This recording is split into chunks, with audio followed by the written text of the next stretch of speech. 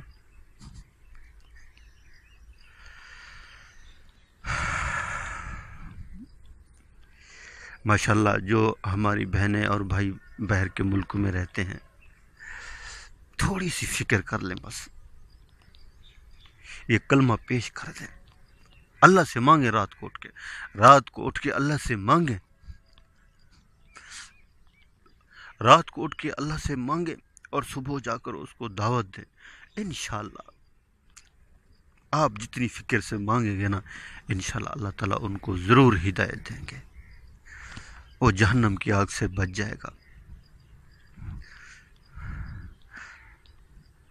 تو ہم نے سب کی فکر کرنی ہے، ہم آئے بھی اسی لیے ہیں، ہم تو خوش نصیب ہے کہ ہمیں تو ماں کی گود میں کلمہ مل گیا۔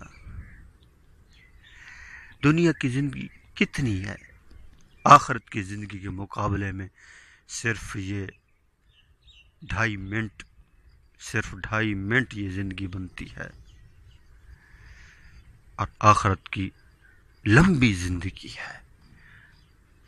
تو اس زندگی کے لیے جو ہے نا ہم اس دنیا میں آئے ہیں، بس اس دنیا میں یہ ہم درمیان میں ہیں، اس دنیا میں صرف عمل کے لیے آئے ہیں، بس باقی یہ سب کچھ ختم ہونے والا ہے، یہاں کچھ بھی نہیں ہے، جو کچھ ہے وہی ہے، شراباً طہورا بھی وہاں، شراباً طہورا بھی وہاں، جنت کے محل بھی وہاں، یاقوت اور مرجان بھی وہاں، اعلیٰ نعمتیں بھی وہاں، ہمیشہ رہنے والی زندگی بھی وہاں، ہمیشہ رہنے والی زندگی بھی وہاں، کریں ہم تیاری آخرت کی، کریں ہم تیاری آخرت کی، یہ دنیا چھوٹنے والی ہے، یہاں یہ ہمیشہ رہنے کی جگہ نہیں ہے، یہ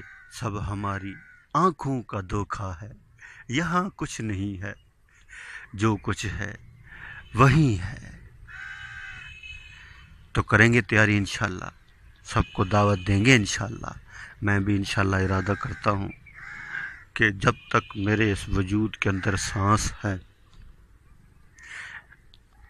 میں انشاءاللہ اللہ کے دین کے لیے جتنی بھی خدمت ہو سکی انشاءاللہ میں کرتا رہوں گا، اور ہر انسان، جو انسان یہاں محنت کر کے جائے گا اسے اپنا بدلہ ضرور ملے گا، اور یہ سب سے اعلیٰ احسن اچھا کام ہے، اگر اس سے بڑھ کر اگر کوئی کام ہوتا تو اللہ تعالیٰ نبیوں کو ضرور دیتے، اللہ تعالیٰ نے اپنے نبیوں کو دین اور دین کی محنت دی، حضرت نوح علیہ السلام نے 950 سال لوگوں کو دعوت دی، 950 سال دین کی دعوت دی، کلمے کی دعوت دی، جو ایمان لائے وہ بچ گئے، وہ بچ گئے، ہم پڑھتے ہیں روزانہ سنتے ہیں۔ تو آج بھی جو ایمان عمل والا ہوگا اللہ اس دنیا میں بھی اس کی حفاظت کرتے ہیں، اللہ تعالیٰ اس دنیا میں بھی اس کی جو ہے نا حفاظت بھی فرماتے ہیں اور اس کی مدد بھی کرتے ہیں، اور اللہ اس کے ساتھ ہوتے ہیں۔ اللہ کریم سے دعا ہے جو کچھ کہا سنا اللہ تعالیٰ مجھے اور آپ سب کو اس کے اوپر عمل کرنے کی توفیق عطا فرمائے، آمین آمین آمین۔